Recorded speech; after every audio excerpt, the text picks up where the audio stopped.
Hi hello friends, welcome to our channel velocity learners. మనం ఈ వీడియోలో ఏపీ టెట్ 2024 సంబంధించి paper 1 SGT, paper 2 school assistant all subjects లో భాగంగా సైకాలజీ సబ్జెక్ట్ లో 30 ఇంపార్టెంట్ బిట్స్ అనేవి మనం ఈ వీడియోలో డిస్కస్ చేద్దాం. సో ఈ వీడియోని ఎక్కడా స్కిప్ చేయకుండా చాలా కేర్ఫుల్ గా అయితే వినేసేయండి. ఏదైనా బిట్ కి మీకు ఆన్సర్ తెలిసినట్టయితే కంపల్సరీగా కామెంట్ అయితే చేయండి, ఓకేనా. నెక్స్ట్ అదే విధంగా మీకు బిట్స్ కి ఆన్సర్స్ అనేవి తెలిసినా తెలియకపోయినా, ఎందుకంటే మీరు ఆల్రెడీ ఇప్పుడు దాకా ప్రిపేర్ అవ్వుంటారు. సో కాబట్టి ఇది మీరు టెట్ ఎగ్జామ్ గా భావించి సైకాలజీలో 30 బిట్స్ కి మీరు ఎన్ని బిట్స్ ని అటెంప్ట్ చేయగలుగుతున్నారు అనే విషయాన్ని కూడా చెక్ చేసుకోవడానికి ఇది ఒక ఎగ్జామ్ గా భావించండి. సో ప్రతి బిట్ కి ఆన్సర్ అనేది కామెంట్ చేయండి, ఓకేనా. సో వీడియోలోకి అయితే వెళ్తున్నాను నేను. సో ఎక్కడ స్కిప్ చేయకుండా చాలా కేర్ఫుల్ గా అయితే వినేసేయండి. First bit, factors necessary for a child to learn music. ఒక పిల్లవాడు సంగీతం నేర్చుకోవడానికి అవసరమైన కారకాలు. ఒక పిల్లవాడు సంగీతం నేర్చుకోవడానికి అవసరమైన కారకాలు ఏమిటి అని చెప్పేసి అడుగుతున్నారు. సో ఒక పిల్లవాడు సంగీతం నేర్చుకోవాలంటే వాడికి సంగీతం నేర్చుకోవడానికి తగిన పరిపక్వత ఉండాలి. సో పరిపక్వతతో పాటు అభ్యాసనం కూడా ఉండాలి. Factors necessary for a child to learn music is maturity and learning. Option 4 is the correct answer. ఒక పిల్లవాడు సంగీతం నేర్చుకోవడానికి అవసరమైన కారకాలు పరిపక్వత మరియు అభ్యాసనము. Okay. A psychologist who prescribed most complex developmental tasks to be performed at the stage of human development. ప్రతి మానవ వికాస దశల్లో నిర్వహించవలసిన క్లిష్టతర వికాస కృత్యాలను నిర్దేశించిన మనోవిజ్ఞాన శాస్త్రవేత్త. ఏంటది? ప్రతి మానవ వికాస దశల్లో నిర్వహించవలసిన క్లిష్టతర వికాస కృత్యాలను నిర్దేశించిన మనోవిజ్ఞాన శాస్త్రవేత్త ఎవరు అంటే హావింగ్ హారెస్ట్. ఓకేనా, having హారెస్ట్. Option 2 is the correct answer. ఈయన మనకి ఒక బుక్ కూడా రాయడం జరిగింది. సో ఆ బుక్ ఏంటంటే మనకి హ్యూమన్ డెవలప్మెంట్. నోట్ చేసుకోండి, హ్యూమన్ డెవలప్మెంట్ అండ్ ఎడ్యుకేషన్. ఓకేనా, మనకి ఎగ్జామ్లు ఎలా కూడా అడగొచ్చు. హ్యూమన్ డెవలప్మెంట్ అండ్ ఎడ్యుకేషన్ అనే గ్రంథ రచయిత ఎవరు అంటే హావింగ్ హారెస్ట్. ఈయన ఏం చెప్పారో మరలా ఒకసారి చెప్పుకుందాం. ప్రతి మానవ వికాస దశలో నిర్వహించవలసిన క్లిష్టతర వికాస కృత్యాలను నిర్దేశించిన మనోవిజ్ఞాన శాస్త్రవేత్త ఎవరు? Having హారెస్ట్. A psychologist who prescribed most complex developmental task to be performed at each stage of human development అని మనకు చెప్పింది హావింగ్ హారెస్ట్. ఓకేనా. నెక్స్ట్ బిట్, ఈ పుస్తకం human development and education. Okay. Next bit, environment is the totality of all external factors influencing on a person stated by. ఒక వ్యక్తిపై పనిచేసే బాహ్య కారకాలన్నింటి సముదాయమే పరిసరము అని తెలిపిన వారు. ఏంటది?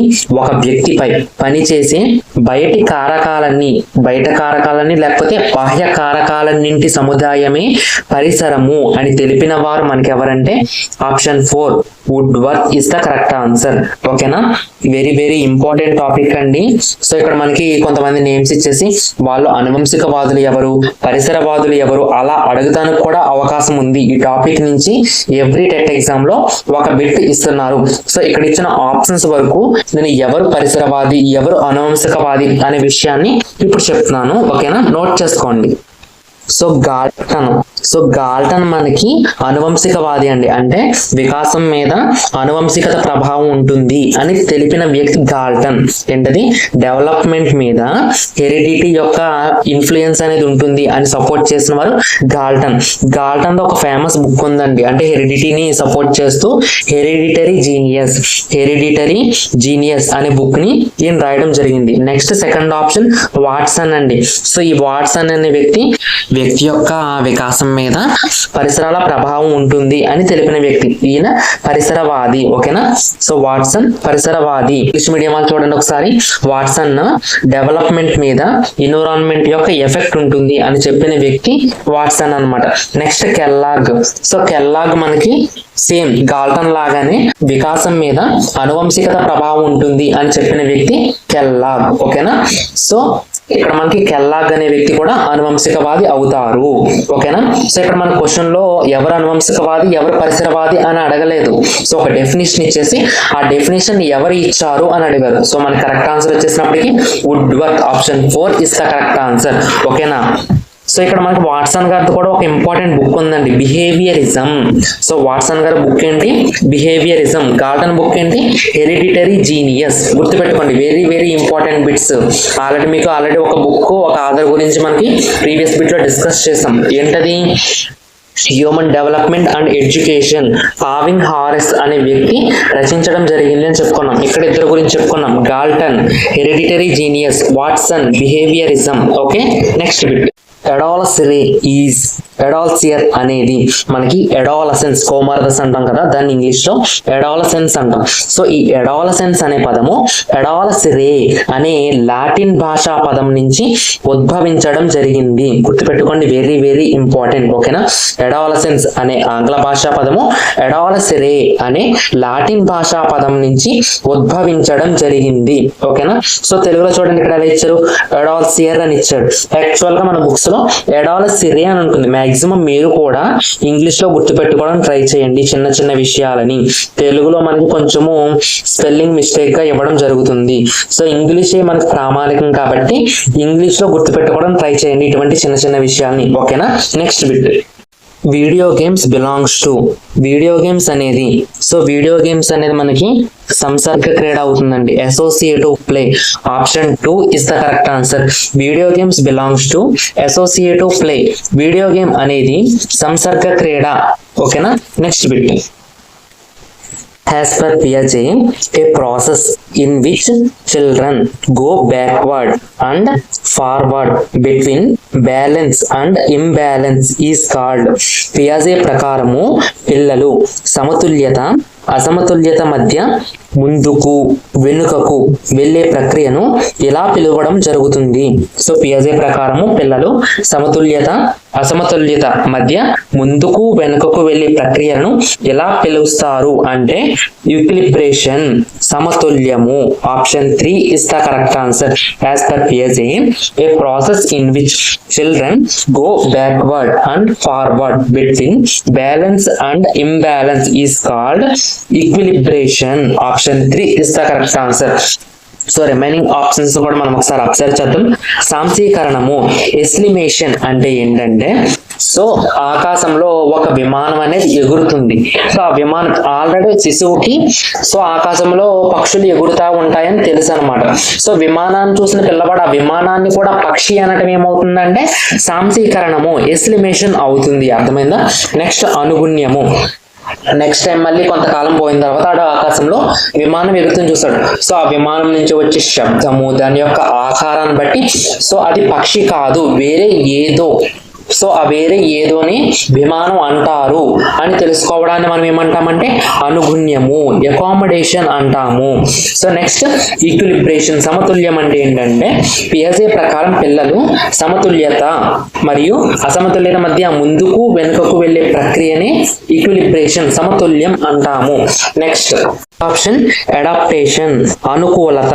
సో అనుకూలతలోని ప్రక్రియలే మనకి సాంశీకరణం, అనుగుణ్యం, ఎస్లిమేషన్, ఓకేనా, అకామిడేషన్ అనేవి అనుకూలత అంటే అడాప్టేషన్ లోని ప్రక్రియలే. ఓకేనా.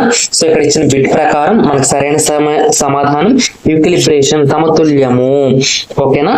Next bit, according to Dunn, special needs children can be classified into dash types. Dunn ప్రకారం ప్రత్యేక అవసరాలు కలిగిన వారిని డాష్ రకాలుగా వర్గీకరించవచ్చును. ఓకేనా. సో మనకి ప్రత్యేక అవసరాలు కలిగిన వారు ఎవరైతే ఉంటారో వారిని డన్ అనే శాస్త్రవేత్త 12 రకాలుగా వర్గీకరించడం జరిగింది. According to done, special needs children can be classified into 12 types. Option 3 is the correct answer. Okay. Next bit, the way of response towards situation, a person, a thing is called attitude stated by. ఒకనొక పరిస్థితికి వ్యక్తికి వస్తువుకి పొందికగా ప్రతిస్పందించడానికి వ్యక్తికి ఉండే సంసిద్ధతనే వైఖరి అని చెప్పిన వారు. మరలా ఒకసారి చదువుతున్నాను డెఫినేషన్ ఇది. ఒకానొక పరిస్థితికి వ్యక్తికి వస్తువుకి పొందికగా ప్రతిస్పందించడానికి వ్యక్తికి ఉండే సంసిద్ధతనే వైఖరి అని చెప్పిన వారు Freeman. Option 3 is the correct answer. The way of response towards situation, a person, a thing is called attitude stated by option 3 Freeman. ఓకేనా? సో ఇటువంటి డెఫినేషన్స్ వచ్చినప్పుడు చిన్న చిన్న అసోసియేషన్స్ పెట్టుకుని మనం గుర్తుంచుకోవడం ట్రై చేయాలి. మొత్తం డెఫినేషన్ గుర్తుపెట్టుకోవడం అనేది ఇంపాసిబుల్. సో మనకి ఆ డెఫినేషన్ లో కీవర్డ్, సో అది ఇచ్చిన సైకాలజిస్ట్ ఆర్ సైంటిస్ట్ ఈ విధంగా అసోసియేట్ చేసుకుని చదువుకోవాలన్నమాట. సో కోడ్ మీరే పెట్టుకుని చదువుకోండి. Okay, next bit. Creativity is the capacity to produce new ideas or objects stated by. సృజనాత్మకత అనేది ఒక కొత్త ఊహను గాని వస్తువును గాని ఉత్పత్తి చేయగల ప్రక్రియ అని నిర్వచించిన వారు. మరలా ఒకసారి చెప్తున్నాను. సృజనాత్మకత అనేది ఒక కొత్త ఊహను గాని వస్తువును గాని ఉత్పత్తి చేయగల ప్రక్రియ అని నిర్వచించిన వారు Guilford. Option 2 Guilford. Creativity is the capacity to produce new ideas or objects stated by Guilford. Option 2 is the correct answer. Okay na? Produce new ideas or objects. Produce new ideas or objects. Guilford. ఈ విధంగా associate చేసుకోండి. Telugu medium వాళ్ళైతే ఒక కొత్త ఊహను గాని వస్తువును గాని ఉత్పత్తి చేయగల ప్రక్రియే సృజనాత్మకత అని అన్నవారు గిల్ఫర్డ్. కొత్త ఊహ గాని వస్తువు గాని అని కనిపిస్తే డెఫినేషన్ లో మీకు గుర్తుకు రావాల్సిన వారు గిల్ఫర్డ్. ఓకేనా, నెక్స్ట్ బిట్ చూడండి. ఈ పేపర్ లో ఈ ప్రీవియస్ ఇయర్ పేపర్ లో ఎన్ని డెఫినేషన్స్ వచ్చినాయి ఇప్పుడు దాకా మనకి 3 to 4 డెఫినేషన్స్ అయితే చూసాం. డెఫినేషన్స్ కూడా చాలా ఇంపార్టెన్స్ ఉంది. మనం డెఫినేషన్స్ 1-2 ఇస్తాడు అని చెప్పేసి మనం వదిలిపెట్టేస్తే మార్క్స్ అనేది లాస్ అవ్వడానికి అవకాశం ఉంది. ఎందుకంటే మనం రాసేది ఆన్లైన్ ఎగ్జామ్. పేపర్ ఏ విధంగా ఉంటుందని ఎవరు చెప్పలేము. ప్రతిసారి అప్లికేషన్ ఇవ్వాలనే లేదు, డెఫినేషన్స్ కూడా ఇవ్వచ్చు. సో డెఫినేషన్స్ మీద కూడా ఫోకస్ చేయండి. ఓకేనా, next bit. According to Terman Merrill division of intelligence IQ, average intelligence is. Terman Merrill ప్రజ్ఞా విభజనం ప్రకారము సగటు ప్రజ్ఞావంతుల ప్రజ్ఞాలబ్ధి విలువ. టెర్మన్ మెరిల్ ప్రజ్ఞా విభజనం ప్రకారము సగటు ప్రజ్ఞావంతుల యొక్క ప్రజ్ఞాలబ్ధి విలువ 90 to 110. Option 2 is the correct answer. So ఇక్కడ మనకు ఆప్షన్ 4 ఒకసారి చూడండి. 90 to 109 ఇచ్చారు. సో ఈ రెండు కూడా సేమ్ వాల్యూ, జస్ట్ 109 కి 110 కి మధ్యలో ఒక నెంబరే కదా తేడా.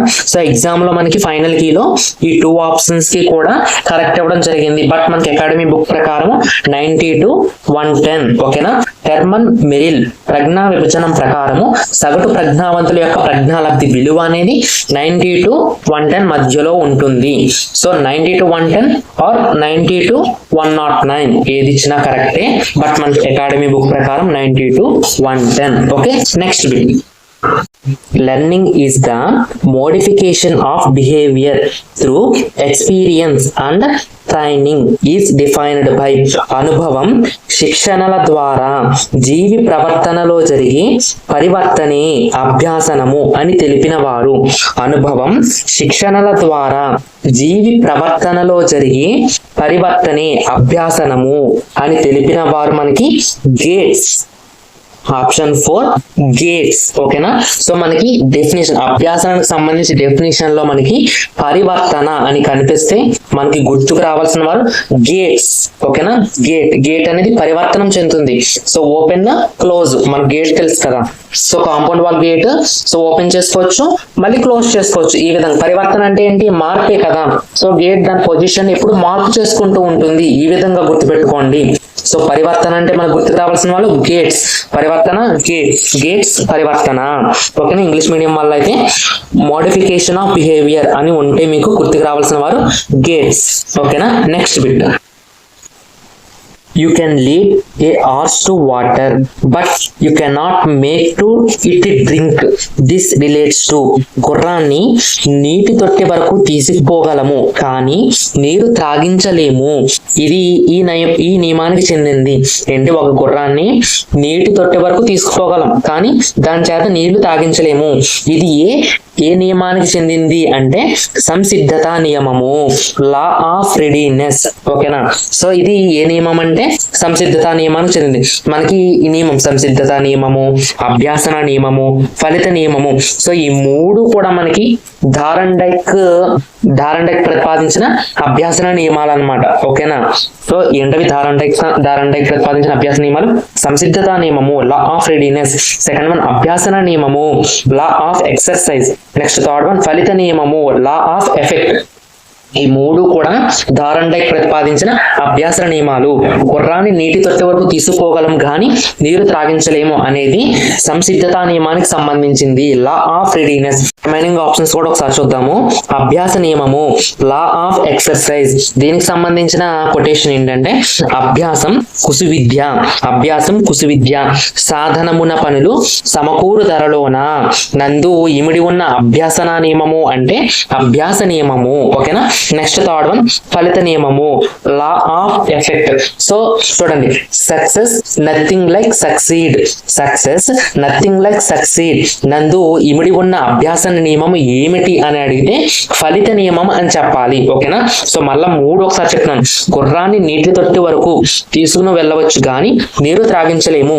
ఇది సంసిద్ధత నియమానికి చెందిందనమాట. నెక్స్ట్ అభ్యాస నియమానికి సంబంధించిన కొటేషన్స్ ఏంటి? అభ్యాసం కుసువిద్య, సాధన పనులు సమకూరు ధరలోన. ఇవి రెండు కూడా అభ్యాస నియమానికి సంబంధించినవి. Next success nothing like succeeds నందు ఇమిడి ఉన్న అభ్యాసన నియమం అంటే ఫలిత నియమము. ఈ మూడు చాలా చాలా ఇంపార్టెంట్ అండి. సో మాక్సిమం బిట్ రావడానికి అవకాశం ఉంది. నెక్స్ట్ ఫోర్త్ ఆప్షన్ విరమణ నియమము, లా ఆఫ్ ఎక్స్టింక్షన్. ఇది మనకి పావ్లోవ్ సిద్ధాంతానికి సంబంధించింది. ఓకేనా, next bit. In Herbert's teaching steps, the first stage refers to the following principle. Herbert తయారు చేసిన బోధనా క్రమంలో మొదటి దశ ఈ నియమములకు చెందింది. సో మనకి పాఠ్య పథక రచనలో 6 రకాలైన వివిధ దశలను జర్మనీ దేశానికి చెందిన హెర్బర్ట్ వివరించారు. ఫస్ట్ అవి ఏంటో చూద్దాం. ఫస్ట్ వన్ సన్నాహం అంటే ప్రిపరేషన్ అన్నమాట. ఓకేనా, సన్నాహము. నెక్స్ట్ అదే విధంగా ప్రదర్శించటము. ఓకేనా, ప్రెజెంటేషన్ అంటాము. నెక్స్ట్ థర్డ్ వన్ అసోసియేషన్, సంసర్గము. నెక్స్ట్ ఫోర్త్ వన్ సాధారణీకరణము, జనరలైజేషన్. నెక్స్ట్ అదే విధంగా అన్వయము, అప్లికేషన్, పునర్విమర్శ, రీక్యాపిట్యులేషన్. ఓకేనా, ఈ ఆర్డర్ కూడా చాలా మనకి ఇంపార్టెంట్. ఒకసారి చూడండి, మళ్ళీ చెప్తున్నాను. సన్నాహము ప్రిపరేషన్ అంటాం. నెక్స్ట్ సెకండ్ వన్ ప్రదర్శించటము, ప్రెజెంటేషన్ అంటాం. థర్డ్ వన్ సంసర్గము, అసోసియేషన్ అంటాం. నెక్స్ట్ ఫోర్త్ వన్ సాధారణీకరణము, జనరలైజేషన్ అంటాము. నెక్స్ట్ ఫిఫ్త్ వన్ అన్వయము, అప్లికేషన్ అంటాం. నెక్స్ట్ సిక్స్త్ వన్ పునర్విమర్శ, రీక్యాపిట్యులేషన్ అంటాము. ఈ 6 దశల్ని మనకి పాఠ్యపథక రచనలో హెర్బర్ట్ అనే విద్యావేత్త వివరించడం జరిగిందన్నమాట. ఇక్కడ మన క్వశ్చన్లు ఏమడిగారు?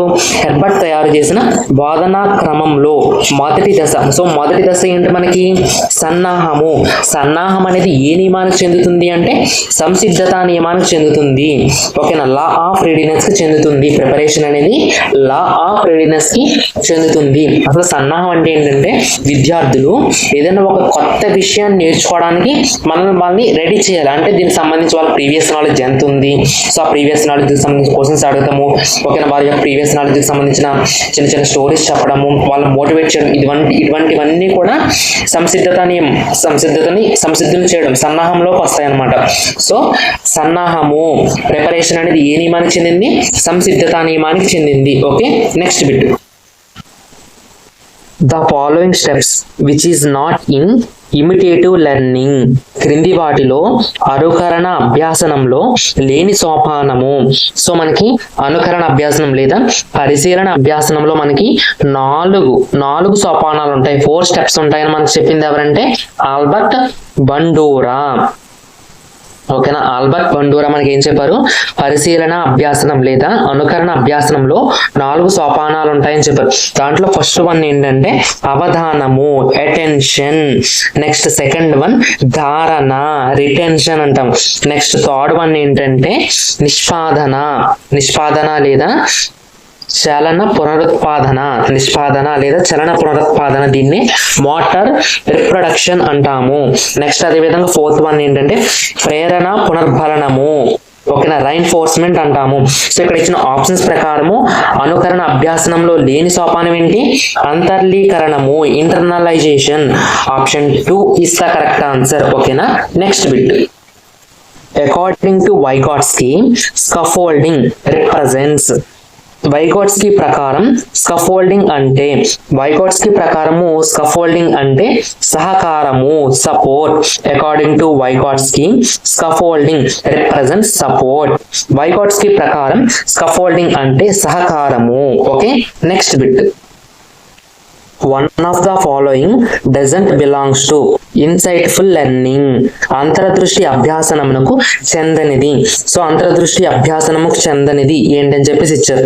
సో ఆప్షన్స్ చదువుతున్నాను. ఫస్ట్ మీకు తెలిస్తే కామెంట్ చేయండి. ఆప్షన్ 1 సమగ్రము, హోల్, మెరుపు లాంటి పరిష్కారము, ఫ్లాష్ లైక్ సొల్యూషన్.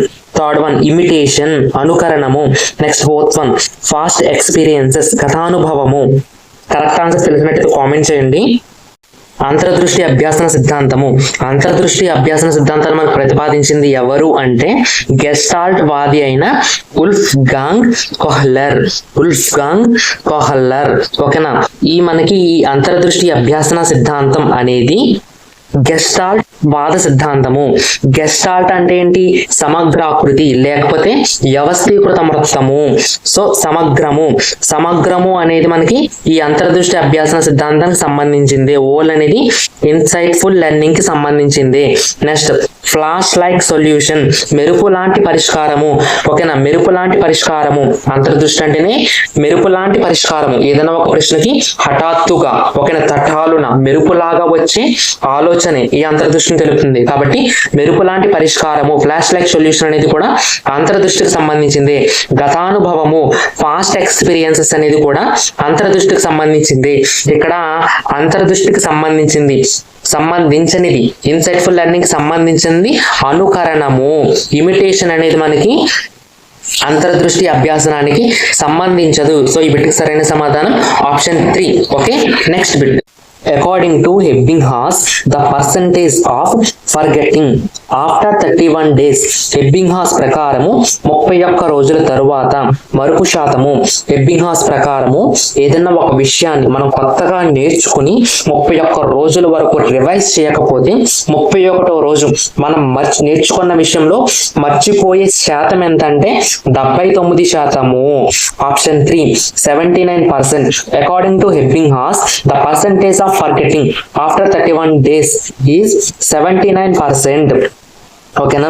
సో దీనికి సంబంధించిన డేటాని చూద్దామండి. సో ఎబ్బింగ్హాస్ ప్రకారము ఏదైనా ఒక విషయాన్ని నేర్చుకున్న తర్వాత 20 నిమిషాల్లో జరిగే విస్మృతి శాతం ఎంతంటే 47%. అంటే ఏదైనా ఒక విషయాన్ని మనం నేర్చుకున్న తర్వాత 20 మినిట్స్ తర్వాత ఆటోమేటిక్గా దాంట్లో మనం 47% మ్యాటర్ని మర్చిపోవడం జరుగుతుంది. అదేవిధంగా మొదటి 50 నిమిషాల తర్వాత 50% మర్చిపోవడం జరుగుతుంది. సో చూసుకోండి, మనం ఎన్నిసార్లు రివైజ్ చేయాలో దీన్ని బట్టి ఒకసారి చూసుకోండి.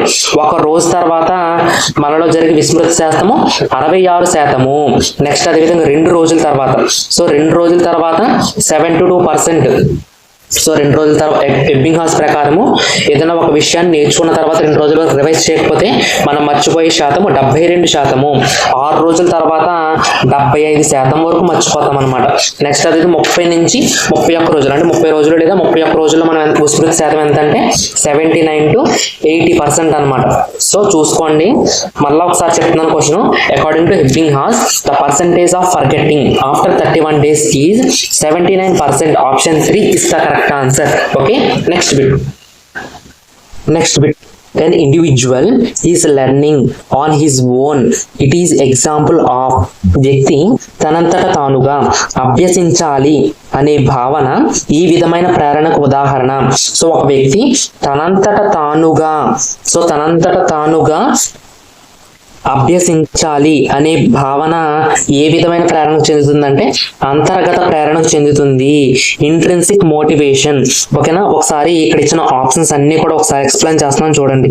సో బాహ్య ప్రేరణ, ఎక్స్ట్రిన్సిక్ మోటివేషన్ అంటే ఏంటంటే తన సంతృప్తితో సంబంధం లేకుండా ఇతరుల ప్రమేయం వల్ల ఒక పనిని చెయ్యాలని ప్రేరేపించబడితే, సో ఫర్ ఎగ్జాంపుల్ నేను ఫస్ట్ ర్యాంక్ తెచ్చుకోవాలి అని మనం అనుకుని చదివితే అది అంతర్గత ప్రేరణ అవుతుంది అనమాట, ఇంట్రిన్సిక్ మోటివేషన్ అవుతుంది. అలా కాదు, నేను ఫస్ట్ ర్యాంక్ తెచ్చుకోకపోతే మా డాడీ నన్ను తిడతారు, లేకపోతే ఫస్ట్ ర్యాంక్ తెచ్చుకుంటే మా డాడీ నాకు గిఫ్ట్ ఇస్తారు, అలా అన్నమాట. వేరే వాళ్ళ ప్రమేయంతో మనకి సాటిస్ఫాక్షన్ లేకపోయినా వేరే వాళ్ళ ప్రమేయంతో మనం ఏదైనా ఒక పనిని చేసే విధంగా ప్రేరేపించబడితే దాన్ని మనం బాహ్య ప్రేరణ, ఎక్స్ట్రిన్సిక్ మోటివేషన్ అంటాము. నెక్స్ట్ అదే విధంగా సాధన ప్రేరణ, అచీవ్మెంట్ మోటివేషన్ అంటే ఏంటంటే కొన్ని ఉన్నత లక్ష్యాలను ఎంచుకుని వాటిని నేను ఎలాగైనా సాధించాలి, సో ఆ రంగంలో నేను ఉన్నత శ్రేణులకు ఎదగాలి అని ప్రేరేపించబడితే దాన్ని మనం ఏమంటామంటే సాధన ప్రేరణ అంటాము. ఈ సాధన ప్రేరణ అనే అంశాన్ని వెలుగులోకి తెచ్చింది ఎవరంటే మెక్లీల్యాండ్. ఓకేనా, సాధన ప్రేరణ అనే అంశాన్ని వెలుగులోకి తెచ్చింది ఎవరు? మెక్లీల్యాండ్ అండ్ అట్కిన్సన్. మెక్లీల్యాండ్ అండ్ అట్కిన్సన్ ప్రయోగాల ద్వారా వెలుగులోనికి వచ్చిన నూతన అంశమే ఈ సాధన ప్రేరణ. మళ్ళీ ఒకసారి చెప్తున్నాను, బాహ్య ప్రేరణ అంటే మనకు ఫస్ట్ ర్యాంక్ తెచ్చుకోవడం ఇష్టం అదే ఫస్ట్ ర్యాంక్ తెచ్చుకోవాలని ఎవరికైనా ఉంటుంది, కాకపోతే మనం ఫస్ట్ ర్యాంక్ తెచ్చుకోవాలి, ఎలాగైనా తెచ్చుకోవాలి అని మనం అనుకుని చదివితే అంతర్గత ప్రేరణ అవుతుంది. సో నేను ఫస్ట్ ర్యాంక్ తెచ్చుకోవాలి, అది మా డాడీ కళ, లేకపోతే నేను ఫస్ట్ ర్యాంక్ తెచ్చుకోకపోతే మా డాడీ తిడతారు, లేకపోతే మా డాడీ ఫస్ట్ ర్యాంక్ వస్తే సైకిల్ కొనిస్తారు, అలా బహుమతి. సో వేరే వాళ్ళ ఇన్ఫ్లుయెన్స్ వల్ల మనం చదివితే అది ఏమవుతుందంటే బాహ్య ప్రేరణ అవుతుంది. అలా కాకుండా మనము అనుకుని ఏదైనా ఒక విషయాన్ని సాధిస్తే అది అంతర్గత ప్రేరణ అవుతుంది. సాధన ప్రేరణ అంటే ఏంటంటే అనేకమైన ఉన్నత లక్ష్యాన్ని ఎంచుకుని వాటిని ఒక్కొక్కటిగా సాధించాలని ప్రేరేపించబడడం, ఆ రంగంలో ఉన్నత శిఖరాలను అందుకోవాలి అని ప్రేరేపించడాన్ని మనం సాధన ప్రేరణగా చెప్పుకొనవచ్చును. సో ఇప్పుడు మన క్వశ్చన్ లో ఏమి ఇచ్చాడమ్మా, వ్యక్తి తనంతట తానుగా అభ్యసించాలి అనే భావన ఈ విధమైన ప్రేరణకు ఉదాహరణ అంటే తనంతట తానుగా అభ్యసించాలనుకుంటున్నాడు కాబట్టి అంతర్గత ప్రేరణ, ఇంట్రిన్సిక్ మోటివేషన్ కి సంబంధించింది. Okay, next bit. Conditioning is a process by which a response to be elicited by a stimulus or object or situation other than that to which it is not the natural response defined by ఒక ఉద్దీపన లేదా వస్తువు లేదా పరిస్థితికి అంతకుముందు లేనటువంటి స్వభావ సిద్ధం కాని ప్రతిస్పందనను వెలికి తీయడాన్ని నిబంధన అని అంటారు అని నిర్వచించిన వారు.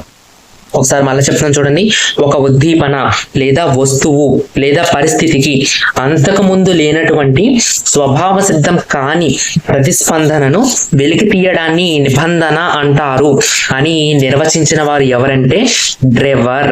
Option 4 driver is the correct answer. So చూడండి, ప్రీవియస్ పేపర్ నేను మాక్సిమం ప్రీవియస్ పేపర్స్ నేను మీకు ఎక్స్ప్లెయిన్ చేస్తాను. ఒక్క ప్రీవియస్ పేపర్ లో ఇంచుమించుగా 5 నుంచి 6 డెఫినేషన్స్, 19 క్వశ్చన్స్ లోపే 6 డెఫినేషన్స్ మనం చూస్తాం. సో ఈ డెఫినేషన్ కి ఇప్పుడు ఈ డెఫినేషన్ వరకు మనం చూసుకున్నట్టయితే, సో ఈ డెఫినేషన్ చదవకుండా వెళ్ళారంటే కంపల్సరీగా ఈ బిట్కి మీరు పావలా అని ఆన్సర్ పెడతారు. సో మీకు 1 మార్క్ ఈజీగా పోతుంది. సో డెఫినేషన్స్ మీద కూడా కాన్సన్ట్రేషన్ చేయండి. సో చూడండి, బిట్కి ఆన్సర్ డ్రైవర్. నోట్ చేసుకోండి, ఈ బిట్ మాక్సిమం మనకి చెప్పకపోవచ్చు, నోట్ చేసుకోండి. ఒక ఉద్దీపన లేదా వస్తువు లేదా పరిస్థితికి అంతకుముందు లేనటువంటి స్వభావ సిద్ధం కాని ప్రతిస్పందనను వెలికి తీయడాన్ని నిబంధన అని అంటారు అని నిర్వచించిన వారు driver. Option 4 is the correct answer. Okay, next bit. ZPD, Zone of Proximal Development, belongs to the following theory. ZPD, Zone of Proximal Development, ఈ క్రింది సిద్ధాంతానికి చెందినది. సో ZPD అనేది మనకి నిర్మాణాత్మక సిద్ధాంతానికి చెందినది. ZPD, Zone of Proximal Development, belongs to Theory of Constructivism. Option 1 is the correct answer. Already నేను థియరీ దాన్ని ప్రపోజ్ చేసిన సైకాలజిస్ట్ ఈ కాంబినేషన్ లో వీడియో చేశాను. ఆ వీడియోని విజిట్ చేయండి కంపల్సరీ, ఎందుకంటే ఆ కాంబినేషన్ కాంబినేషన్ మీద కూడా మనకి 1 or 2 బిట్స్ అనేవి అడగడానికి అవకాశం ఉంది. ఓకేనా, లింక్ అనేది డిస్క్రిప్షన్ లో ఉన్నాయి. ఇంకా ప్రీవియస్ వీడియోస్ కూడా ఒక 8 to 9 ప్రీవియస్ సెషన్స్ మనం కండక్ట్ చేసుకోవడం జరిగింది. సో ఆ లింక్స్ కూడా నేను డిస్క్రిప్షన్ లో ఇస్తున్నాను. సో వాటిని కూడా విజిట్ చేస్తే మీకు క్వశ్చన్స్ అనేవి ఏ విధంగా వస్తున్నాయి ప్రీవియస్ ఇయర్స్ లో అనే విషయం అర్థమవుతుంది. ఓకేనా, next bit COBOL Common Oriented Business Language belongs to common oriented business language ఈ తరానికి సంబంధించినది.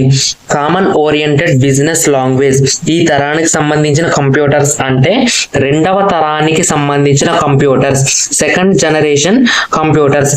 Common oriented business language COBOL belongs to second generation computers. ఓకేనా, గుర్తుపెట్టుకోండి. Next bit according to wrong and wrong school time is divided into wrong మరియు wrong ప్రకారము పాఠశాల సమయము ఎన్ని రకాలుగా విభజించారు అంటే 4 రకాలుగా. Option 3 is the correct answer. Wrong మరియు రాంగ్ ప్రకారము పాఠశాల సమయము ఎన్ని రకాలుగా విభజించారు అంటే 4 రకాలుగా. ఓకేనా, next bit according to NEP 2020 the number of hours allocated annually for CPD అంటే continuous professional development of teachers. ఏంటి CPD అంటే continuous professional development of teachers. NEP 2020 ప్రకారము ఉపాధ్యాయుల నిరంతర వృత్తిపర అభివృద్ధి కొరకు సంవత్సరానికి కేటాయించవలసిన గంటలు. సో NEP 2020 ప్రకారము ఉపాధ్యాయుల నిరంతర వృత్తిపర అభివృద్ధి కొరకు సంవత్సరానికి 50 గంటలను కేటాయించవలసి ఉంటుంది. 50 hours. Option 3 is the correct answer. Okay, next bit distance between tracks in computer disk లో ట్రాక్స్ మధ్య దూరము 1.6 మైక్రాన్లు.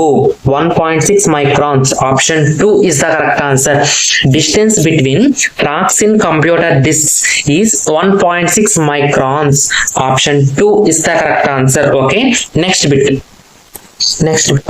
This is an input device. క్రింది వాటిలో ఇన్పుట్ పరికరము. సో మనకి క్రింది ఇచ్చిన ఆప్షన్స్ లో ఇన్పుట్ పరికరము ఏది అని అడుగుతున్నారు. సో క్రింది వాణిలో ఇన్పుట్ పరికరము మైక్రోఫోన్ అనేది ఇన్పుట్ పరికరము. ఓకేనా, microphone is an input device. Okay, next bit